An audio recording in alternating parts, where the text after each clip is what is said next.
Hello, and welcome back to another episode of State of My Art Podcast. I'm your host, Mike Liorti. Thank you for joining me today. One thing that I have been really enjoying about doing these podcasts is it's really allowed me to learn more about other art forms and see how they apply and relate to my art form, music. So on today's episode, I talk with three very professional, very talented ballet dancers. Ben and Kelly Rabe are a ballet dancing couple. You may recognize the last name from the owner of the Sharp School of Music and Studio here, Noah Rabe. Noah sat beside us during this podcast and had a few questions of his own, as well as their good friend Preston Swovelin, who lives here in Southern California. So they got together and they were hanging out and they all came on the podcast, and it was really great to just ask them a bunch of questions that they probably thought were ridiculous. Maybe you could learn something from this. If you're a dancer, I'm sure you can, but whatever art form you're in, see how it can relate to what you are doing and maybe apply some of their routines and mindsets to your own art. So let's get to it. My conversation with Ben and Kelly Rabe and Preston Swovelin happened on June 18th, 2021. All right, we're good to go. We're really doing it. Welcome to the State of My Art Podcast. Ben and Kelly Rabe. Preston, forgot your last name already. Swovelin. Swovelin. Yep. I knew I would. Welcome to the show. Thank you guys for being here. You. You guys are into an art that I am completely unfamiliar with. The art of ballet. Yay! Dancers. Yeah, we definitely aren't used to using our words to express our art, so way different from you guys. I mean, same. I'm not great with words. We sit around a pad and pen for half an hour to get like one line. So, and then like speaking after shows and interviews, I don't know why I have a podcast, to be honest. I'm just trying to get better at it. That's my excuse for it. On training wheels. Yeah. We're all just like working practice up makes to perfect. Yeah, It's the best way to get better at it is to just do it, right? Yeah, for sure. But you guys have done like radio interviews. You guys are pretty professional. Ballerinas is the term, right? Sure. Well, you can call me a ballerina. Okay. I would say professional male dancers. What would you say? Well, my answer is always ballet is kind of like everything that we do in ballet is like the terminology is in French. And so as a male dancer, you would just say, in English we would say dancer, but if in the French terminology it would just be danseur because it's French. So. But no one says that. So they just call us dancers. Yeah. So we're dancers. Honestly, I'm just a professional dancer too. So because ballet is a French genre, would you say, of dance? Yeah, like all the terminology is French. It actually originated in Italy. Yeah, originated in Italy. And Russia and France are like the three main staples of ballet, where you learn about in like ballet history. And then all the terminology for all the steps in ballet are French. Yeah. Gotcha. Yeah. So when you're in a ballet class, when you're like learning, no matter what, from like, Kelly started dancing when she was like 2, and I didn't start dancing until I was like 10 or 11. And the progression of class and the way things are, like the terminology that we use is all the same. Like it's always in French, and you start with this like basic level of movement. So you're basically learning a language, like with dance. Yeah, movement, right? a movement language. I guess it's sort of similar to music. In music theory, everything is Italian. I think there's a few German as well, but I have Noah sitting in the room with me. He didn't want to be in the shot, but he's our tech today, and our. He's going to be texting me questions he wants asked. He's our live stream audience. I think you can add a clause. Yeah.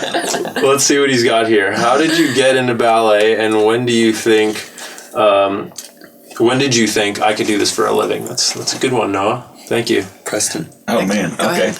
When did I get into it? My sister used to dance growing up, and I was always into sports and all these things. And my mom, I was doing Taekwondo at the time. Okay. And the way I remember it is my mom didn't want to drive my sister to ballet and me to Taekwondo all the time. So she convinced me one day. She said to me, Preston, you'll get better at Taekwondo if you do some ballet. Sure. I was like, what? No way. Like, I could get better at this.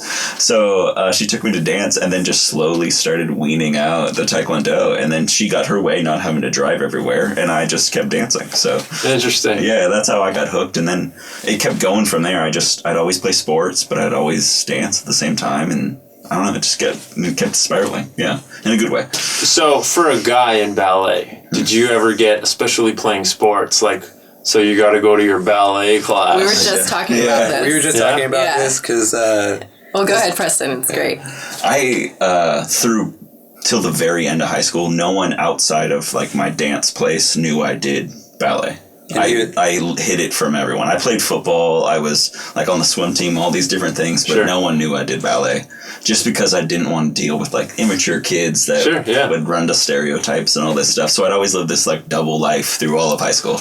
Yeah. So it was kind of your escape, like, all right, I'm going to get away from Jockville. And, exactly. And work on this thing that I'm falling in love with. Yeah, exactly. Yeah, it was my other world. Well, simultaneously like building a career in your, a secret career. Yeah, exactly. Well, everyone else was aiming for just like, the college or whatever XYZ. Like I was aiming for like actual money, kind of thing. Yeah, that's a good point. Yeah. And like similarly in hockey, a lot of, especially the Russian kids were told, hey, if you learn how to figure skate, you're going to be the best skater on the ice. And those kids had like the best balance and the best form and became the fastest. Wow. So yeah, that kind of reminds me of that. And I would have never put those two together, but totally makes total sense. Yeah, one of my football friends, he found out very last year in senior year that I was doing ballet, and he was like, "Oh, that makes so much sense. Like you've always made football look so good, so graceful." Yeah, so graceful. Cool.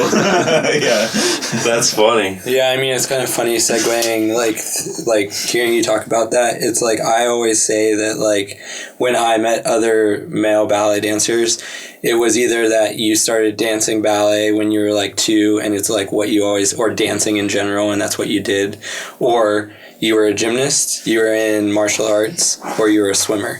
Those are like the body types with which like most guys find ballet somehow. So you were Taekwondo and I was a gymnast. I did gymnastics for like 10 years. Previously to starting dancing ballet. Okay. And I was like heavily competitive. Went to Olympic training camp. Yeah, like when I was 12, I was ranked 5th in the state of Pennsylvania overall. Oh, wow. 15th in the 7-state region, so like Maryland, New York, Ohio, like all of that. Did some like almost like pre-Olympic training camp type things. And then I started I was doing gymnastics 6 days a week for 4 hours a day. Holy. As a 12-year-old. And I saw the girl gymnasts doing ballet. And I was like, why am I not doing that? Like, I need another thing to add to like my skill so like I can like bring my gymnastics up. Because I want to dominate. Yeah. And so I was like, if that's going to help me dominate, then I'm going to do ballet. So I started doing ballet to help my gymnastics. And then like I realized like I found the art in it. I found like I could take my physicality and like I could put acting, like I could put emotion to that side of my like physical like ability. Plus, there's a music element to it that is not in gymnastics. Oh, too, yeah, right? absolutely, yeah. So that's another interesting thing because, like, female gymnastics, when they do, like, the floor routine or sometimes even, like, the beam, like, that was, like, more, like, in the 90s, I feel like. They had, like, music that they would do it to. Girls always have music for their floor routines still. But guys' gymnastics isn't like that. And then the music element with ballet, too, it just, like... That's kind of your voice. Like, the music is your voice when it comes to dance. Like, my body, like, the way that I think of my movement and, like, my art form is, like, I should be projecting a physical representation of what the music is. But, yeah, I started taking dance classes, like, 2 days a week when I was 11.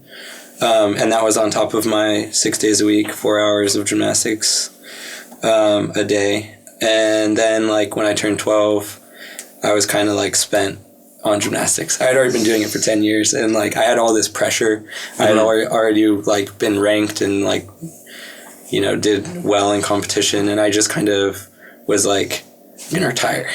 Yeah, I'm gonna hang up my hat. Especially at that age, when you get like too deep in the scene that you're in, it becomes like, man, I hate this scene, and I especially hate all the parents, and I just hate coming here every day. At 12. I was definitely I was at hockey. I was being forced. It wasn't even forced. It was like the coaches expected me to show up every day and like deliver. And, well, I know you've told me you did like 500 push-ups like every day. Yeah, like, that I mean, must have just been a lot.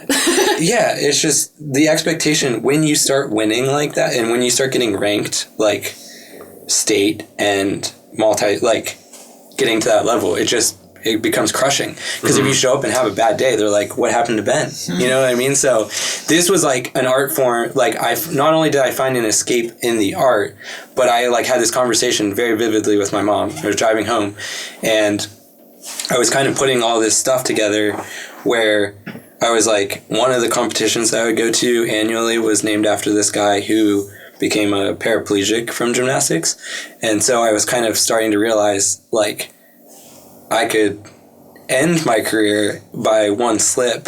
Mm-hmm. And so I was having these, like, overwhelming thoughts of, like, performance anxiety with gymnastics, and then nothing in ballet seemed as scary as gymnastics. And so I started having this conversation with my mom, and I was like, so, like, I could be a performing artist, and, like, my career could be 10 years longer than if I was a gymnast. Like, let's say I'm a gymnast and I go to the Olympics and I fulfill that dream. Like, what do I get out of that? And she was like, well, sponsorships, and you could open your own gym. And I was like, I don't want anything to do with that. Like, right. I want to chase after this, like, art form. So, like, I very vividly remember being like, I want to be a ballet dancer. And that was it. Like, yeah, from that you, point like, on. Declared it. Yeah, in that car ride, I was like, I want to be a ballet dancer. I was 12. And so, after doing it for a couple of years. Yeah, as well. It was like a year and a half of, like, taking classes. And, like, I couldn't be as involved in it as I wanted to be because I was doing gymnastics. Like, it was my life. So I had to, like, separate. I had to, like, you know, go to my coaches and be like, I'm done. Like, I have to leave this. So, but, wow. You know, it was the right choice for me, because here I am over a decade later still dancing professionally. So, yeah, doing it very professionally. And you guys all pretty much just find residencies and move your entire lives there. Is that normal for dancers? Yeah. Basically, we go where the job is. Mm-hmm. I would say, depending on what kind of work you're looking for, it really varies. Like, if you want to be on contract and say that's with, like, a more concert dance, so I think, like, ballet company, it's usually for a season. Right. So a season usually starts, like, in August or September, and it goes through till, like, May or June. So that's one contracted season. Wow. And ballet is kind of crazy because you only really get a 1-year contract. Which every year your contract's up for renewal. Yeah. So nobody has like a 5-year contract. Not really in the US. In Europe they do. Okay. But not so much here. They like to make us work for it. I mean, a lot of times when you get into a company, like I danced for a company in Rochester, New York for 7 seasons. You know, a lot of times you get your contract back. If the director stays the same, and if you keep on par with the work that you've been doing, once you're like 2 or 3 seasons in, you pretty much, you know, you don't want to settle because they're always bringing younger, new dancers in. Yeah. So you have, you know, it's like your body is your instrument. You're still working towards something every day, and you can't just like get, you know, passive about it. But once you've been with an organization for a while, you can hope that you've gained a relationship with those people. But then there's like a whole other side of dance as well, where if you're doing like what we call gigs, like a shorter contract, whether it's like a touring job or doing like more commercial work as a dancer. Sure.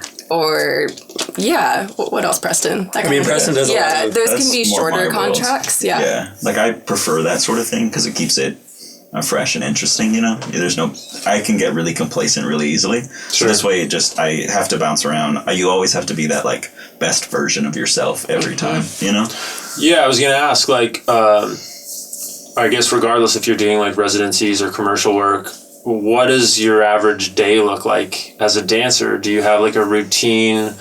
Do you like to get at it early? Do you have a show every night if you have that residency, or a couple? Is it like acting where you have like... Depends on the job. It definitely depends on the job. I would say like routine is like our life. I would say kind of as a dancer, like just the discipline of being a dancer, like routine is in your job. So like for us, when we were dancing in the same company for a long time, like we would wake up at the same time. We would eat our giant breakfast sandwich every day, fuel for the day, go to work. We take what's called class.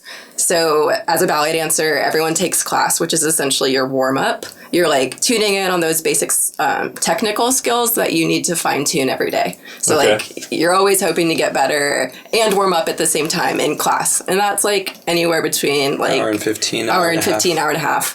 That's just working on technique. Yeah, that's how you start your It's just day. like doing a slap shot over and over for an hour. So that's a ballet class. And there's a very specific order that a ballet class goes through. So you start at the bar. You can think of like when you see a ballet studio, there's bars on the wall, and you'll start at the bar and you'll like start warming up your feet and do all these different exercises like plies, then tendus. So what's the bar? Just to relieve some of the weight and get you centered? Yes. It's so you can basically move into the center and dance without holding on to something. Okay. So you're holding on to the bar so that you can like find your center at the beginning of the day. Yeah. Yeah. So after you do your bar, which is about like 30 to 45 minutes, then you move into the center and you do combinations also that are basically in a specific order. Everything just progresses. It gets bigger. It progresses, yeah. The more warm your body gets, the more you can do. Yeah. So. And then the rest of class takes about 30 to 45 minutes. And then... So at this point, what time is it? Okay, so it's about an hour. So we started at 9:45. Oh, okay. But I've also worked for companies where class started at 8:15. So yeah, anywhere in the morning. Yeah. So an hour and a half later, we would get a 15-minute break. So you have that moment after class. You can eat something, change your outfit, check your phone, right? Relax. And then you have rehearsals. So then the other 4 to 6 hours of the day is rehearsal time. And where you're specifically working on that whatever production's coming up. Yeah. So the company, either like the director or the ballet master, whoever's in charge, will come up with a schedule for the day. Okay. And they'll determine what pieces we're working on that day, what dances. So maybe you'll be called to this rehearsal and they need these 5 people. Maybe this other rehearsal is a duet and they just need 2. Maybe there's a solo. Maybe there's a group work that's everyone. So it's just like a schedule of going through all those different things that need to be done in the day. I'm sure kind of like you guys when you have brand practice or rehearse, you have your writing session and then you're getting into looking at, okay, if a show's coming up, what order, how are we going to structure the show? It's like as we're moving into a performance with the end goal being the performance, we have to learn the steps, and sometimes it's too fast and you're not there yet, just learning the steps. So there's just this gradual, normally it takes, it depends on, again, what kind of environment you're in, because sometimes you're contracted to come in and learn something in 2 days and perform it, so it just varies. But with the structure that we've been working under with a contracted company, it would normally take about 5 weeks from start to performance to get everything together because they're big productions. Yeah, so everyone learns the steps. That's goal number 1. And then goal number 2 is okay, do we remember the steps? Can we put it all together? Will people not hit each other in when we're going across the floor? Are we okay to just do it as a group? So the last couple of weeks is working out the kinks of all of the. So I've never even been to a ballet show. Is it an hour and a half, 2 hours? Typically. Yeah. Okay. Yeah. And then there'll be a bunch of 3 to 5 minute songs that are considered different pieces, or do you have like a live orchestra that you're dancing to? Show. Yeah, that's really depends. I mean, why don't you just give him an idea of like what you did with Bad Boys? Because that's like a different take on like a story ballet. Okay, so this one is, I guess, wildly different from your normal ballet company. This one we would do, it was an hour and a half show, and we would do, it was Romeo and Juliet, but instead of doing like your common, there's a typical orchestra piece that they'll play for that. Yeah. They would do like pop culture songs. So we did like Lady Gaga, Jay-Z, like all this stuff structured into this like hour and a half piece. Okay. And throughout that we had, so it's basically like you were saying, you got like 3 minute, 5 minute pieces, and each piece is like a part of the story that just is layered together. But it's different from a typical story ballet. So let's say we're doing like Sleeping Beauty. We have like the score of the music and different acts. They'll be broken up into different acts. Okay. And then within the acts, there's like different scenes, I guess. What would you call it? Sure, yeah. And those can be any amount of time. Like maybe the corps will come on and do like a huge group number, and it'll be maybe 5 minutes. And then the principal couple will dance, and that'll be a pas de deux, and that'll be 15 minutes. Okay. And then, But it always ebbs and flows. It always, when you're storytelling, like you can take a classic story like Romeo and Juliet, and then there's just multiple versions of the landscape behind what classical dance could be. So that's how like a classical ballet would be structured. And then we have the not classical ballet, and those are called mixed rep or repertoire shows. And those are typically like 20-minute pieces, and three or four, maybe with like a duet or something here and there to break it up. Yeah. But yeah, so not so much short pieces of music, typically more classical. 5 to 8 minutes. Yeah. Sure. Exactly. And the nice thing too is that like, especially because it is art, we like to push the boundaries. Mm-hmm. So any of these rules, we like to like throw them out the door. Yeah, sure. Yeah, and of course the contemporary things that come in. Yeah. And then no, it's only that, of course, every December you gotta get into Nutcracker routine. Oh yeah. The tradition. Non-stop. Yep. And now, is that always the same show? I've never even seen that. It's always the same score. It's always the same score. And Tchaikovsky. Story, yeah. Yeah. Okay. And that's like an hour and a half show? Yes. 2 hours. Yeah, hour and a half, 2 hours. So basically, like, everyone has their idea of Nutcracker where you have the party scene and the battle scene and snow scene, and it has an order. And then each company or school will have their own choreography. Okay. So a take on all of those different sections. And so they do vary a little bit. Yeah. Like, I mean, I grew up in Pittsburgh, and I think it was probably in like 2002 that the artistic director decided that he was going to make his own version of the Nutcracker for Pittsburgh. So like the second act of Nutcracker normally takes place, it's called like the Land of the Sweets. So it's like diversements. It's like different characters represent different, like hot chocolate is like Spanish or like Chinese tea. So like each diversement has like a different kind of representation. Oh, okay. And so his version of the Nutcracker incorporated like in the party scene, which normally takes place in like a wealthier family's home, and everyone's coming for like a Christmas party. So it took place in the the Stahlbaums, which is like Pittsburgh. Like so it's catered to Pittsburgh. He themed it towards. And the second act in the background is like a roller coaster, which is supposed to be like Kennywood Park. You know, there's a old theme park in Pittsburgh. So like he took references like the parrot, like the Pirates, the baseball team has their mascot's the parrot. So you see that in the battle scene. Like he tailored it towards. So like a lot of the big ballet companies like to like take their Nutcracker and tailor it towards their city to make it, more of like, big fan base. Yeah. But does it get annoying every year doing all that? I mean, the music, like... the music is? Yeah, I mean... Well, you walk in the mall, and it's like, everywhere. You see holiday, like, car ads. Oh, it's like, you hear it everywhere. You can't escape it. I would say I'm fairly numb. Yeah. Yeah. I think the weird thing is, with the Nutcracker, is I have mixed feelings about it right now, because last year was the first time since I was, like... 11 years old that I didn't get to do a Nutcracker. Yeah, this is you asking me that, normally I would roll my eyes and immediately be like, it's the bane of my existence. But because I've had like a year to like set it aside and like not participate, maybe next year I'll be like more gung-ho. Right. Almost. And like I feel like as boring as it might get to do it every year, it's also kind of the thing that people relate. Yeah. The normal public relates to ballet. It's rewarding.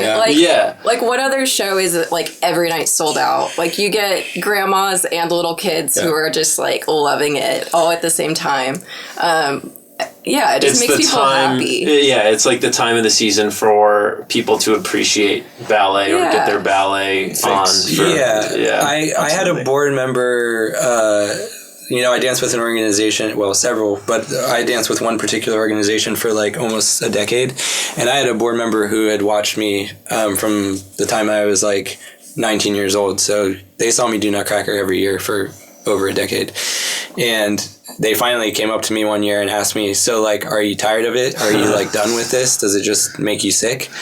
And my answer to them was, I can't be, because I know that this is the first time someone will see ballet. Like, that's normally, I said, it's like a gateway drug, right? So like the first ballet I ever saw was Nutcracker. And I saw a kid on the stage and I went, I want to do that. Like, I want to know what that's about. Sure. So every time that I would go to do it, especially within the like last 10-year-ish mark, I was like, this is going to be someone's first time.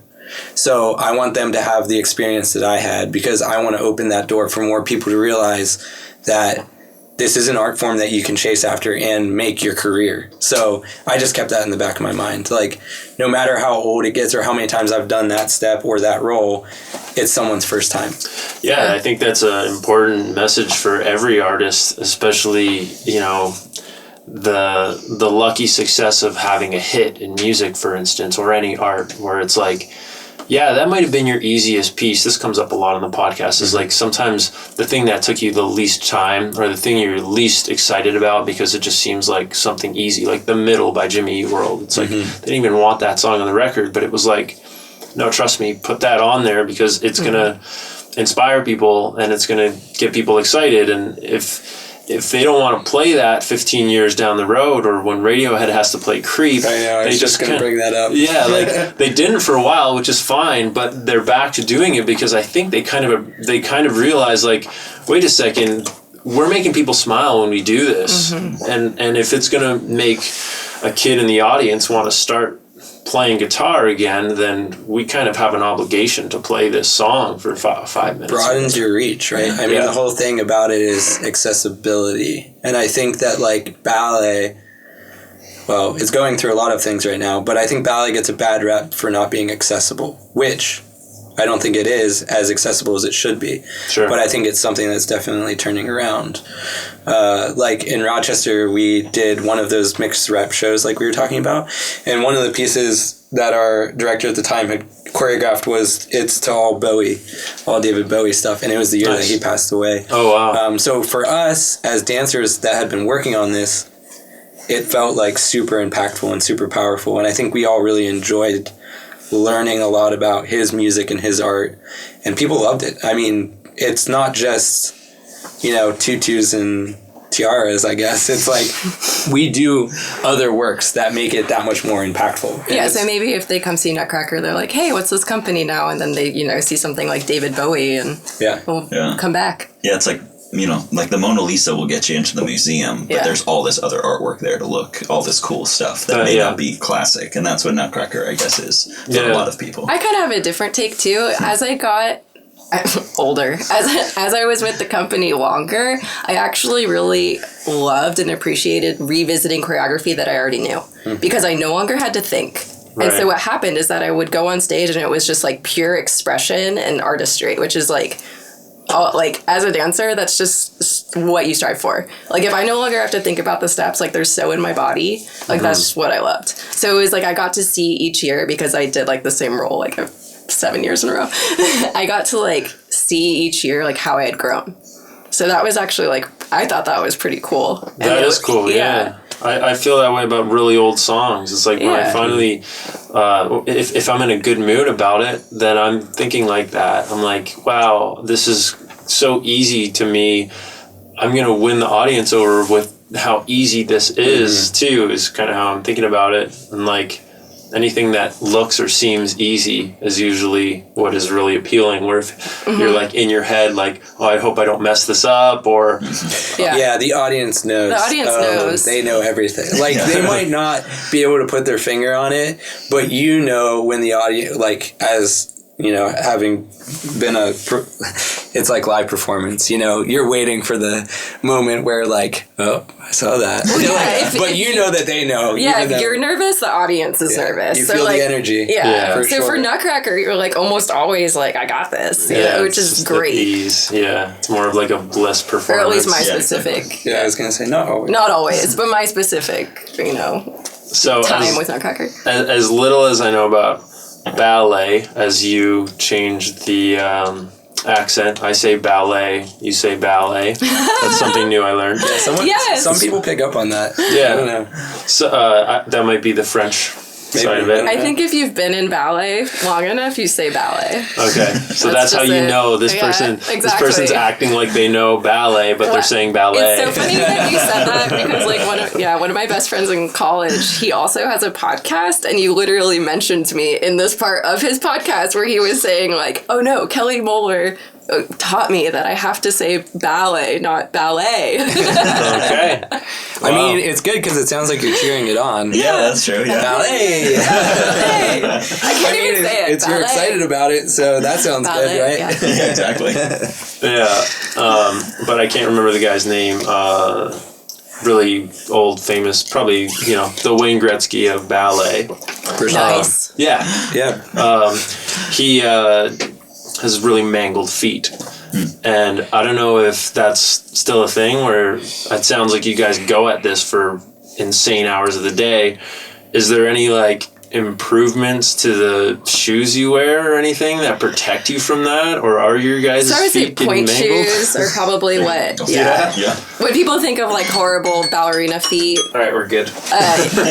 like the typical like person's idea of like a ballerina foot is because they're on point. So you're wearing a specific shoe which allows you to go up on your toes. So it's called a point shoe. Okay. And it's literally like paper mache, like lots of layers and layers and layers of glue and paper, basically fabric. I don't know. And it creates a hard surface on the top of your shoe so that you can balance on your toes. So I mean, when you're wearing those for hours daily, I mean, yeah, you're gonna get blisters. You're gonna get, you know, the rubbing. You're gonna get some Girls' feet are like gnarly. Yeah, like all the time. calluses. You build calluses. You find out what works for you.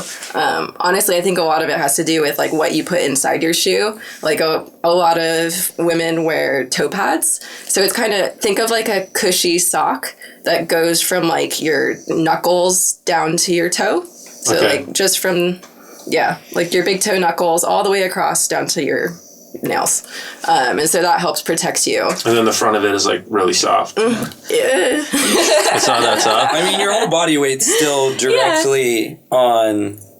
I mean, the shoe's like here, but your whole body weight is being held up by like your ankle and your like. It's really about strength. It's about using your muscles correctly and being strong enough to hold yourself up. Oh, so if you like keep your ankles strong. Yeah, strong ankles, and strong calves, strong everything, honestly. Then your feet don't suffer as much. Correct. Exactly. Like if you're sitting onto your foot, like you're putting a bunch of weight, but if you were to like use your muscles to lift up, it makes this pressure a little bit less. And Still a lot of matters. pressure. Yes. Yeah. Still a lot of pressure. Yeah, but And there also has been sorry. No, go ahead. There has been, like how you're saying, if there's been any improvements in the shoes and stuff, there has been some improvements in like toe pads. They now have like special molds. I use those. Yeah. Perfect fit. Yeah. I was going to say, are we going to get a sponsorship? Yeah, sponsor off me. this? I love you, Perfect Fit. Perfect Fit. They're really cool. They give you this like Play-Doh, and it's heat activated, and so you rub it in your hands and you put it together into a ball, and then you put it on your toes. So the part of your foot that would go in the front of the shoe, right where you'll be on your toes, and it molds. So it creates this like cast essentially of like this Play-Doh-y stuff, and it hardens. And then it has like a sock fabric thing that goes around that. Okay. So that you can take it on and take it off. So you put it in when you wear your pointe shoes, and then you just take it off. And it doesn't mess up your balance at all? No, it's amazing. It actually improves it? So typically, like what a dancer would do if you had, like, say you have a blister on the top of your big toe. Typically, you would put like a cushion there. But what this does is it like fills the negative space in your shoe. Your weight evenly. So it distributes the weight evenly throughout the box of your shoe so that you no longer get pressure in one spot because the weight is so distributed. I don't know, something like that. That's like a talking shop question. Yeah. Like, again, you just went like a rabbit hole.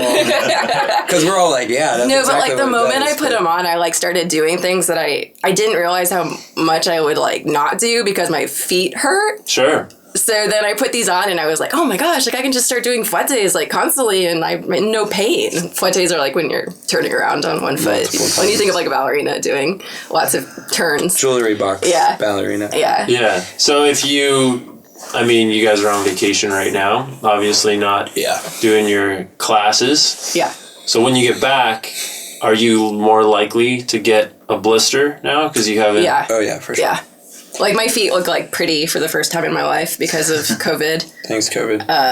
But I mean, hopefully I'm still strong and hopefully like calluses come back. You just gotta ease your way into it, I guess. Yeah. They say it takes twice the amount of time of how much you've taken off to get back into like the shape you used to be. Yeah. Yeah. With ballet, we had a teacher because we met in Miami. We were doing a summer intensive program together when we were students, and that's how me and Preston met. Oh, cool. And I think one of our teachers said for every day, because, you know, when you're a kid and you're just goofing off, sometimes you're like, I don't want to go in. It's 6 weeks in Miami. Like, just suck it up and go in. Yeah. But if anyone missed, he'd be like, for every day you take off, it's going to take 2 days to gain back what you lost. So, like, you quantify that.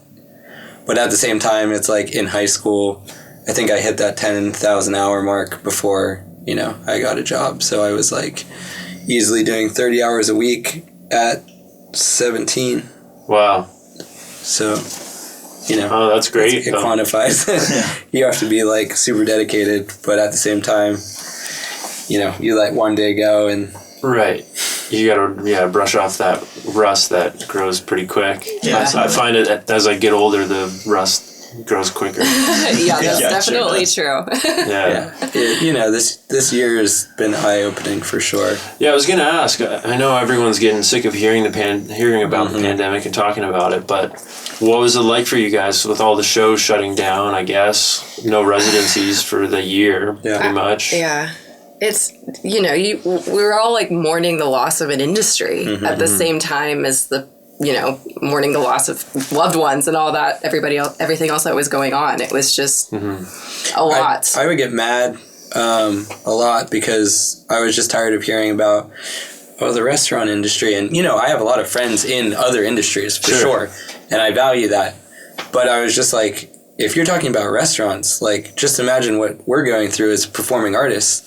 Like, we can't even get in a venue, let alone I can't have room to practice. Like, my body is my art and my tool, and I can't even keep... It's like having a baby grand piano and not knowing how to tune it. Like, you need... Like, I need space to hone my art. I can't just, like, we were stuck in an apartment in New York for 8 weeks. Oh, wow. And expected to try to keep in some kind of shape. So we Zoomed for 8 weeks. So we were dancing in our bedroom together on the third floor of an apartment. Yeah. It's like, what do you really expect me to do? You know, so it was just like, it was... and like having that taken, like I said earlier, it's like I was 12 years old when I was like, I want to be a ballet dancer. So to have that stripped away from me so suddenly, it was very exposing to the fact that like, I was like, I always used to say, I treat myself as a human and like first and then as a dancer. But I realized very quickly that I had that mixed up because I found that I had a loss of identity without my art. And so, you know, I struggled through that this year for sure. I don't know. I'm sure. We were talking at lunch today, and I think Preston was saying he's not quite through the struggle yet. Just like trying to figure out like what does the alternative look like, or what is the other side? Well, not only the alternative, but like the performing live is really all you guys have. I mean, as a musician, we can live stream, we can make a record. Is there any other form? Do you guys make like video? So digital work became really popular. Okay. And companies were like scrambling to figure out like, how do we do this? You know, whether it's performing a show on a stage or maybe just creating like a dance video. Like, oh, maybe we'll just go into this new space. Say it's outside and we'll just film it and they'll be dancing. Okay. I think it was like a side of the dance world that we've never really experienced before. Yeah. Like everyone suddenly had to turn into videographers. Yeah.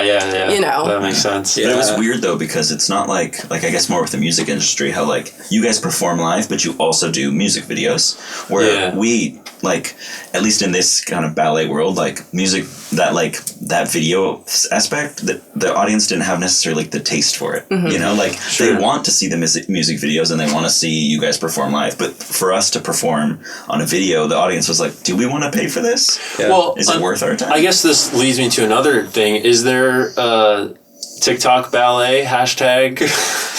Is there a TikTok? Is there a ballet world on TikTok? I feel like for sure there are influencers. There are ballet influencers out there. Yeah, they're out there and they're going hard. I guess it work cool for them. Yeah, they make it work cool for them. I think you're just asking the wrong group of people. Fair enough. Same. Because we're just, none of us are basically on social media. I mean, I have an Instagram. You have an Instagram. I do technically. Yeah, but you don't use it. And also in this form of art, do you feel the need to keep up with your social media or build a following, and does that help you get more gigs or bigger gigs, or is that irrelevant? I've had jobs turn me down because I don't have a big enough following. Really? Despite of any resume or talent, any of these things, if I didn't have a big enough following, they were like, we don't want to work with you. Really? Yeah. See, I think on the East Coast it's different for us, especially because we've just been in concert dance, whereas like the organizations we work for do that for us. So like we can have our own personal accounts and we can share what we want of it, but the organizations that we've worked for kind of do that. Have their own social media. Yeah. So it's because if you're part of like a big agency that they create their own content. And so like, I don't feel like I need to.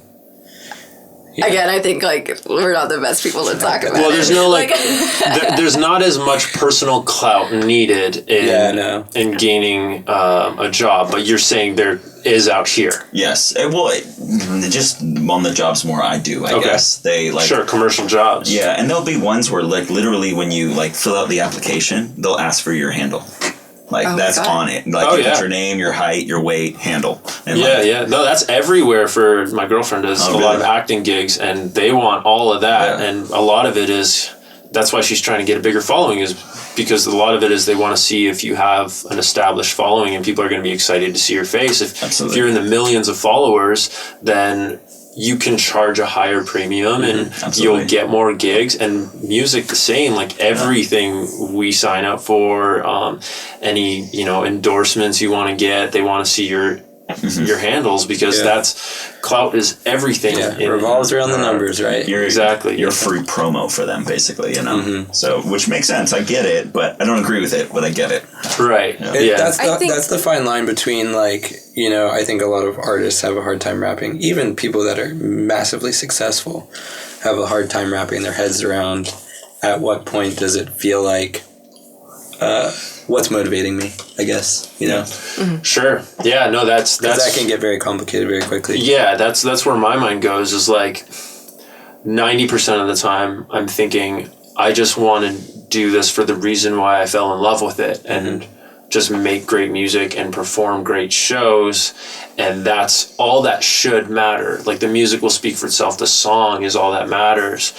But then there's 10% of me that thinks, well, no one's going to hear that great song if I don't take care of the social media, and it gets really stressful, and that's where you could suddenly flip that 90-10 and become 90% in it for the clout, and then for me, if I were to take that on, I would just get fed up and not want to do it. I mean, I get that way about this podcast. Like, why am I even doing this? So that people care about my music, or do I like the conversations? Training wheels. Remember, we're just teaching ourselves how to exactly post-COVID conversations here. Yeah, getting better at it. But like at the same time, while I'm editing it for 9 hours, You're educating people. That's back to is this something that's like simple and I feel it's below me? I should be working on my music and I should be like finishing this song that is so great.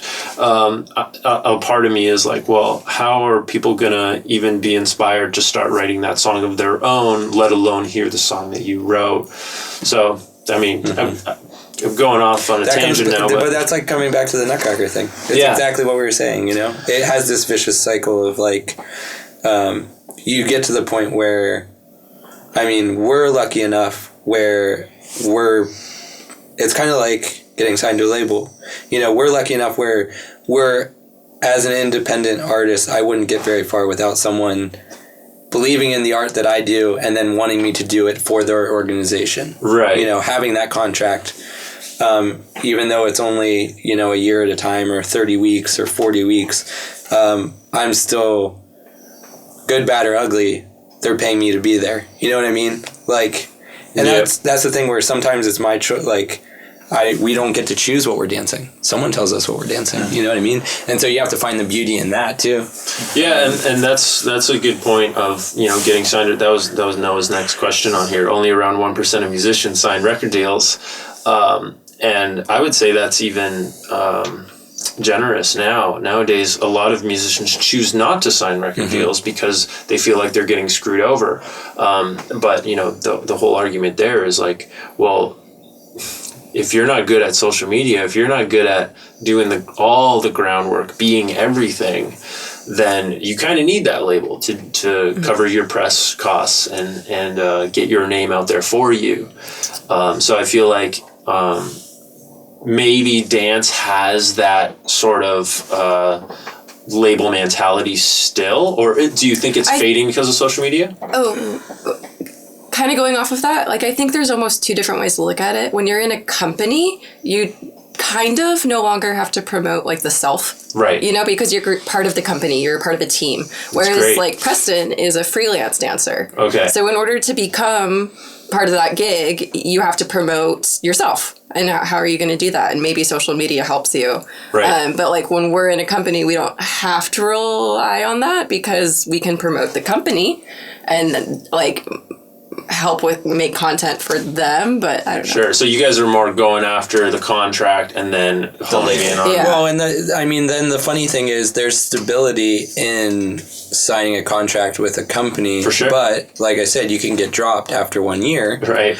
And you could be with a company for 9 years and then they could be like, well, that was enough, thank you. And then you have lost out on all this time where he's been creating relationships over a decade. And so maybe something falls through the fence, but somebody else is going to pick him up to do this because now he's available. So... Well, that's what friends are for, right? Yeah, you they guys work have each other's back. Yeah, they work hand in hand, and I think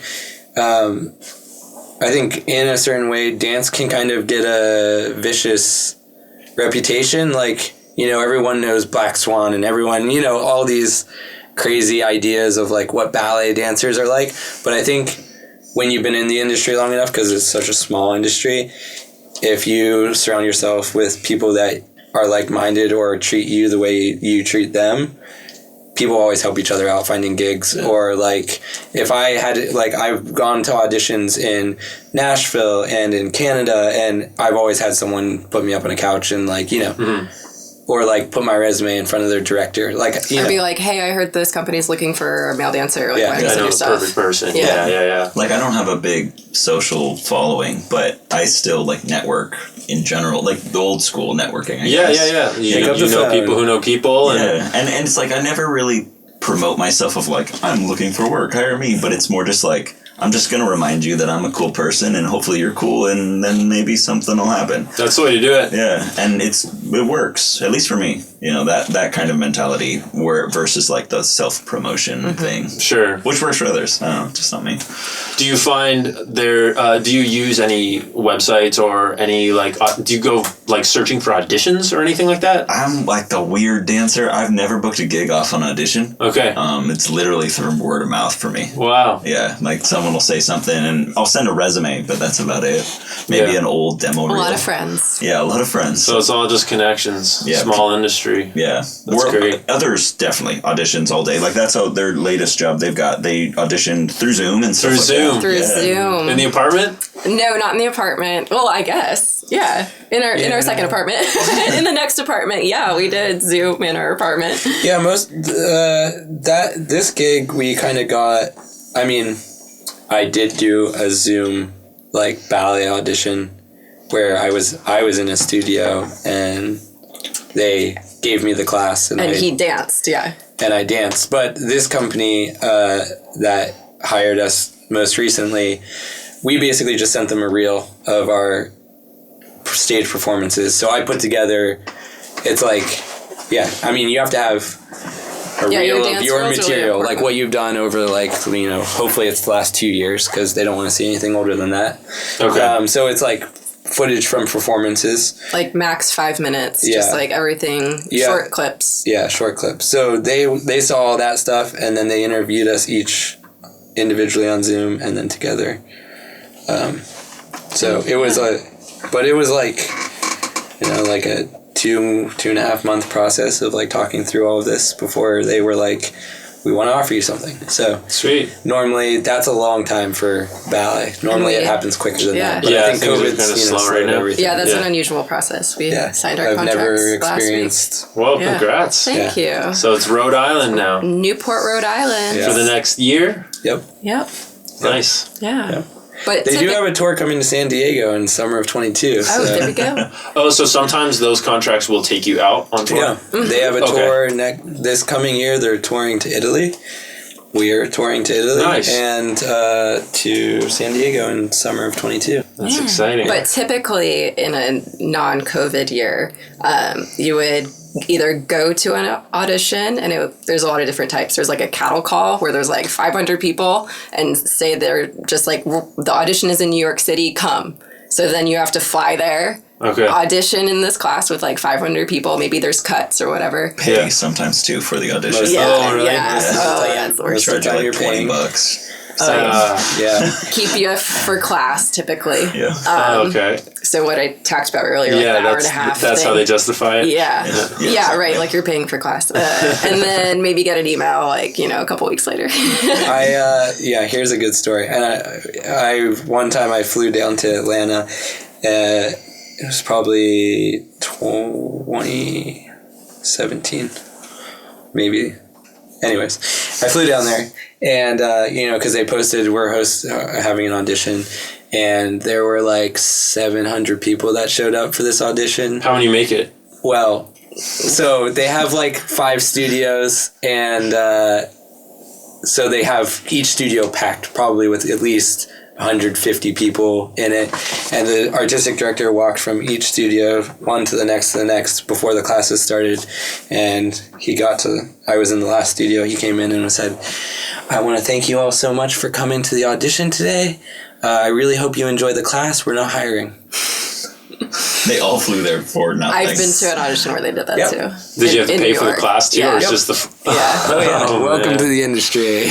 But I mean, typically they're looking for probably. But I mean, maybe they're trying to hire one person. Yeah. Wow. A different version is where you submit your material. So what we were talking about, like your dance reel, like your headshot, resume, all that, like in an email. You normally have to be an established. And then they'll invite you to that place to come take class. Okay. That's like a typical way to do it as well, with the company to see if you fit in. So it's more like a private, like your audition. More like a private audition. Yeah. Okay. Kind of like an invite only kind of thing. Yeah. Which obviously that's, at this point I haven't gone to like one of those cattle call auditions. I just don't. I don't do that anymore. Oh, not anymore yet. Not anymore. But I was going to say, maybe that's a great way to network. If there's 700 people there, you might find 5 that people. are all looking for your job. Yeah, That's I the guess thing. so. It's like everyone. And then as you get up in the industry and you meet more people and you work more jobs, like Ben just got cold called by a company that offered him a job on his birthday. Yeah. And he was like, how? You know, so it is networking as well. Yeah. Is there ever any like scam cold calls? Like, hey, we have this big opportunity if you show up. Yeah. Maybe more emails, but no. Yeah. It depends on what you're looking for in an organization. You know. Yeah, I guess some of them just end up, you learn down the road that they were a scam all along, or... Yeah, it just depends on what level of professionalism. You know, it's difficult because as non-for-profit organizations, everyone has their, like, there are great jobs and there are good jobs and there are jobs that are, you know, it's like you make ends meet. And so like you have to find what's going to work for you, you know? But like everywhere, even the best job I had, the best contract I ever had, I could have found, you know, 5 things wrong with it. You know, you're always looking. So it's you know, it's all within perspective, I guess. Yeah, it's just balancing your options. Yeah, and just like how committed you are and how the organization treats you, I guess. And it's hard because it's not like a normal job because like we're wearing limited clothing because, you know, you're athletic, so you have to see your body. You're touching people that you like to lift them. Like I would have to, like most jobs, like I could meet her right now and then have to lift her up. Mm-hmm. And that's just how it is. So you may like meet the person initially, like the job wise, but it really doesn't matter till you get in this like super intimate setting and really get to know the nitty gritty things. Yeah, there kind of has to be a crazy amount of trust regardless. Yeah, regardless. Yeah. So it's like the normal things that you may ask a job, like they're thrown out the window 5 minutes in, you know? Interesting. Yeah. It's a really odd dynamic, you know? Yeah. There's definitely a ton of